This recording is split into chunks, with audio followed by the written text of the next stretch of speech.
So guys, right now we're going back to the city na. It's time to pick up the kids. Yes, pick upin na natin guys. Pero actually, kami ni Nat, mamaya pa kami uuwi. Kasi meron kaming appointment, magpapa-haircut kami guys. So yeah, that's the content for this video. So yes, magpapa-haircut kami kasi super long na talaga yung mga buhok naming dalawa guys. So si Jacob, kasi maboboard lang yun kung isasama pa namin siya sa salon. So ipapasundo ko siya kay Kuya Archie. Yung on-call namin na ano, na driver. Yeah, siya yung maghahatid kay Jacob dito sa bahay. So yeah, let's go guys. Super init sa loob ng car. Ayan. Pa-sunset na. It's 3:16 guys.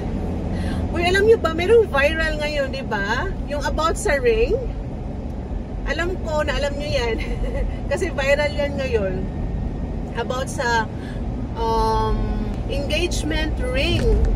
Kasi yung girl sa loob ng 8 years daw na naging sila ni Boy, ang binigay sa kanya na nag-propose nga yung lalaki, pero yung binigay naman sa kanya is worth 299 na ring lang. OMG, girl! Seriously? Well, iba-iba naman talaga tayo ng ano, di ba? Way of thinking, char. Iba-iba tayo ng mindset. Pero para sa akin lang, no? Kasi may mga nababasa ako ng mga, nababasa ng mga comments or mga gumagawa ng content about it na yung iba is ginajudge si Boy. Keso hindi pinag-ipunan, bakit ganyan lang, di ba? Kasi 8 years nga naman. Tapos meron naman ding parang doon sila tawag nito, pumanig kay Boy. So hati ang judgment ng mga people. Well, ako sa akin din naman, parang hindi naman talaga big deal. Oy, para lang sa akin ha, kasi hindi naman ako materialistic na pagkatao, char.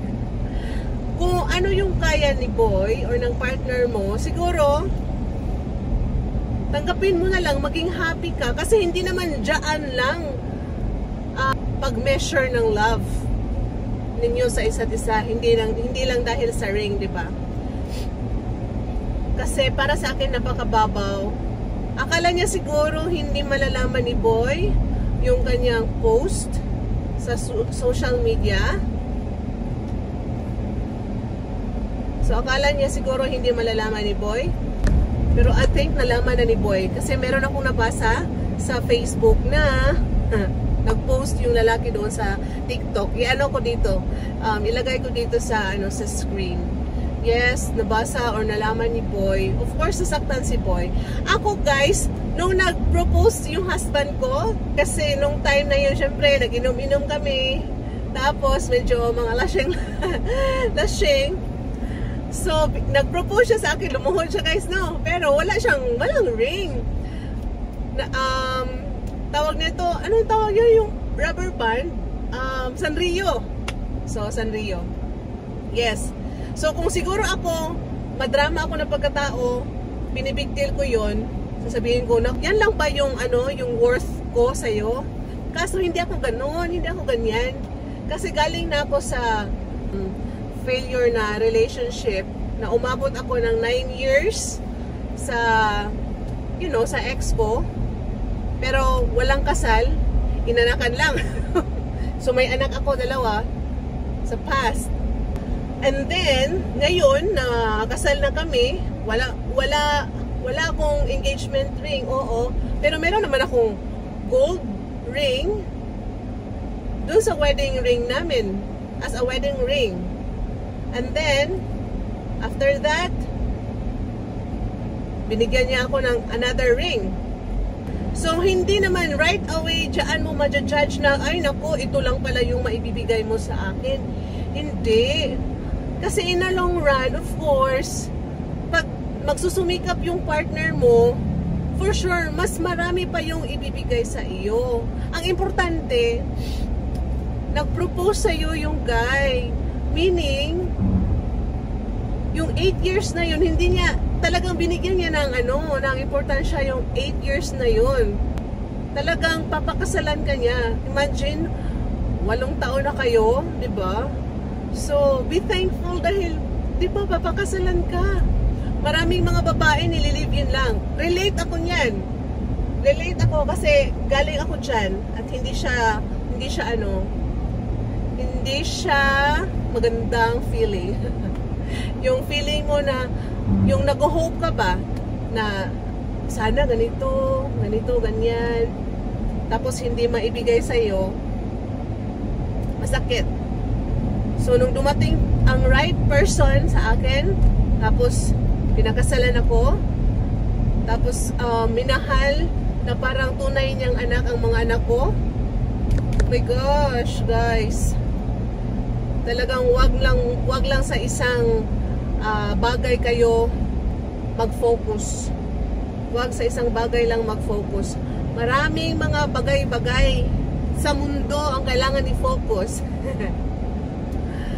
Diba? Kung mahal nyo ang isa't isa, wag lang mag-matter sa isang bagay. Tulad nung ring. Diba? Kung ako, 299, why not? Sige, fine. Kasi it's a promise ring na ito, ibibigay ko sa'yo. Meaning, akin ka na, papakasalan kita. And for sure, siguro naman sa yung wedding ring, talagang totoo na ang ibibigay sa kanya. Diba? Kasi marami namang mga nag-aasawa, nagpo-propose, may mga diamonds pa, pero naghihiwalay naman. Hindi naman sila masaya. Pero yung iba na kahit walang engagement ring pero successful naman yung marriage, di ba? Tapos isa pa para, you know what? Parang noong mga kapanahunan ng ating mga magulang, guys, hindi naman tayo mayayaman, wala namang mga engagement ring, oy. Di ba? Diretso kasal man sila. Nakikiuso na din tayo ngayon eh. Yan tayo eh. Sana kung ano lang ang kaya, makontento na lang, di ba? Kawawa talaga, feeling ko, kawawa si boy, as in. So ngayon, nakita ko sa post niya, hindi na niya pa, nakipag-break na siya kay girl, guys. So, wala na, tiklop na yung kasal nila. So, dapat this year, kakasal sila, guys, pero wala na. Hindi na sila matutuloy. Ayaw na niyang pakasalan si girl. Kasi sabi niya doon sa message niya, ginawa niyang anonymous lang yung page or yung page niya kasi ayaw niyang matawag nito, ma-reveal ang kanyang katauhan.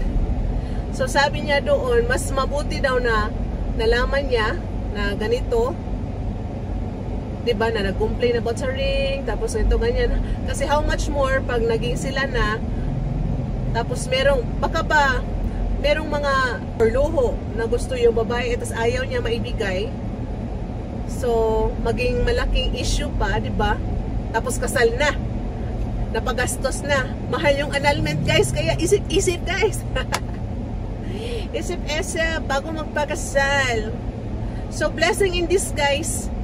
Blessing in disguise yung nangyari kay boy at saka kay girl. Well, kay girl naman, syempre, sa kanya, siguro talaga, diba, na yung tingin niya sa sarili niya, na-compare niya yung ring sa sarili niya.